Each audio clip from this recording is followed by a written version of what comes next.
An international alliance of multiple countries has been pushing to dethrone the dollar. And now they've added more key members. Dale Hurd brings us this look at their mission to transform how the world does business. These countries comprise almost half of the world's population, hold close to half the world's oil, and want to dethrone the dollar as the world's reserve currency. Known as BRICS, this collection of emerging economies, whose name is an acronym for members Brazil, Russia, India, China, and South Africa, doubled in size on January 1st, adding Egypt, Ethiopia, Iran, Saudi Arabia, and the United Arab Emirates. More than 30 other nations have expressed interest in joining this group that wants to ditch the dollar and establish a new global economic order. Currency expert James Rickards blames the U.S. government for creating this economic rival. You could ask, well, why is this going on at all? And the answer is we've turned the dollar into a weapon, and if you're on the receiving end of that, Russia found out the hard way, but if you're China, Brazil, India, a lot of other countries, what you're asking yourself right now is, hey, what happens if the United States wakes up one day and decides they don't like what I'm doing?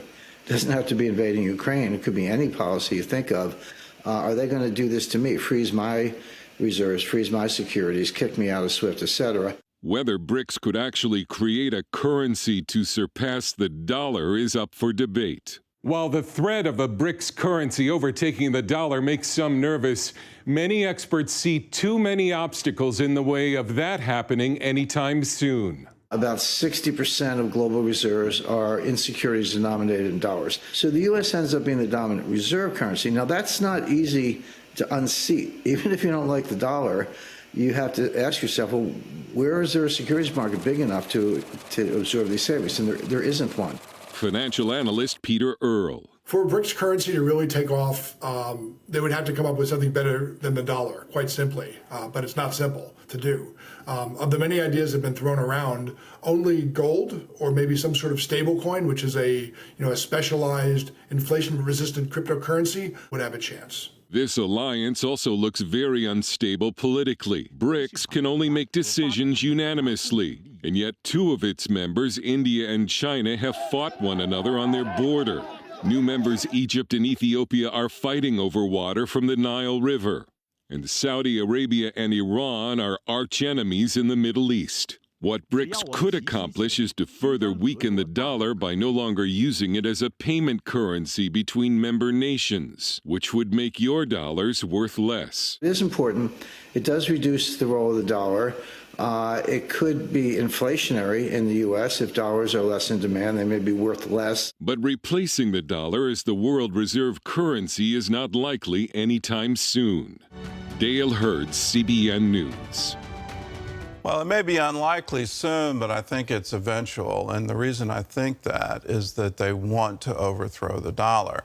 A lot of that has to do with our own government and the use of the dollar to float our own economy and to float our own deficit, which is now $32 trillion.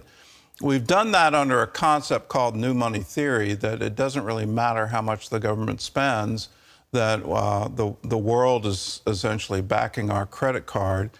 And as long as the dollar is the international currency, we don't need to worry about inflation, and we don't need to worry about devaluing the currency by overspending here. The world has awakened to it. China, a decade ago, famously came to the United States with a question: are you going to monetize your debt?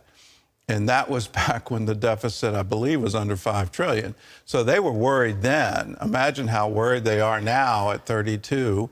And are we just going to print our way out of our deficit and flood the world markets with dollars and use the dollar as a backstop to our overspending? We've been doing that practically. If we start printing dollars to pay off our own debt, well, then we're going to do it actually.